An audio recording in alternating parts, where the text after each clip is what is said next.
Kita semua tahu bahwa sejak 2014 negara memiliki hutang 2.300 triliun warisan mantan SBY. Dan di akhir 2017 angka hutang negara menjadi 3.900 triliun atau meningkat 1.600 triliun. Dan sekarang 2019 angkanya naik lagi, kira-kira 2 kali lipat hutang 10 tahun SBY berkuasa sama dengan hutang negara 4 tahun terakhir ini. Pokoknya saya males deh meneruskannya. Yang penting katanya buat kepentingan bangsa dan negara. Hutang ini katanya ada yang dari BUMN Cina yang dipakai untuk pembiayaan proyek infrastruktur bergabung dengan BUMN Indonesia. Di sisi pembiayaan lokal, proyek tersebut di bridging finance, pinjaman proyek menggunakan uang dari bank plat merah. Efeknya bank plat merah kering uangnya karena juga harus menutupi setoran modal awal perusahaan. Kemudian kalau proyek infrastruktur semua dikerjakan BUMN, ternyata BUMN tersebut tidak untung-untung amat, malah buntung dan ada yang merugi hingga harus menjual aset. Maaf, dibuka video ini dengan rada misu-misu karena saya ini posisinya pendukung UKM yang di sisi kanan bawah dalam masalah ekonomi. Beda dengan state capitalism BUMN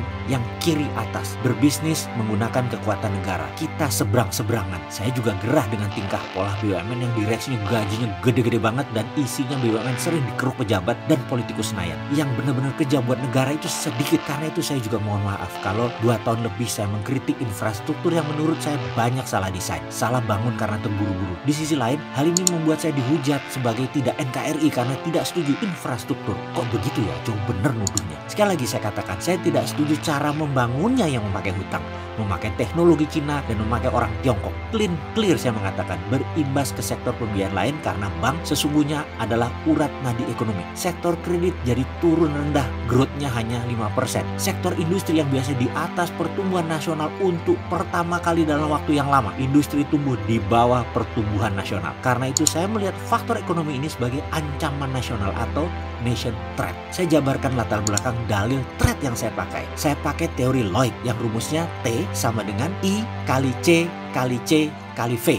Atau threat sama dengan intention kali circumstances kali kapabilitas kali vehicle yang dilakukan oleh Cina Tiongkok terhadap Indonesia. Dalam buku China Private Army dengan subjudul Protecting the New Silk Road jelas mengatakan instrumen penerapan hegemoni Cina dalam penaklukan sebuah wilayah adalah dengan debt trap. Dan bagi saya Indonesia sudah jatuh dalam jebakan tersebut. ICCV semua sudah terbukti. Intention, circumstances, kapabilitas, dan vehicle sudah membuktikan ke arah sana. Dan saya mengatakan secara gamblang, ini memenuhi kaidah negara terancam. Dan semua ini sudah memasuki titik rawan. Dalam pelajaran dasar kami diajarkan dulu di akademi, kerawanan kalau dieksploitir akan menyebabkan kelumpuhan. Siapa yang mengeksploitir? Kapan dilakukan? Saya tidak tahu. Sahabat semua boleh merenungkannya. Bagi saya melihat banyak kerawanan-kerawanan. Sungguh, saya khawatir. Saya dalam dilema besar. Boleh saya jujur dan terbuka atau saya harus diam? Masalahnya lagi, yang pro Cina itu banyak di lingkaran pejabat negara. Jadi capek kan?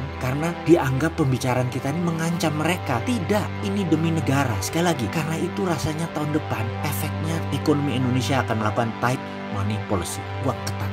Ekonomi stagnan, ekonomi macet jalan di tempat. Tapi pasti ada sisi positifnya. Apa itu? Mudah-mudahan analisa saya salah. Mudah-mudahan saya salah membaca ancaman.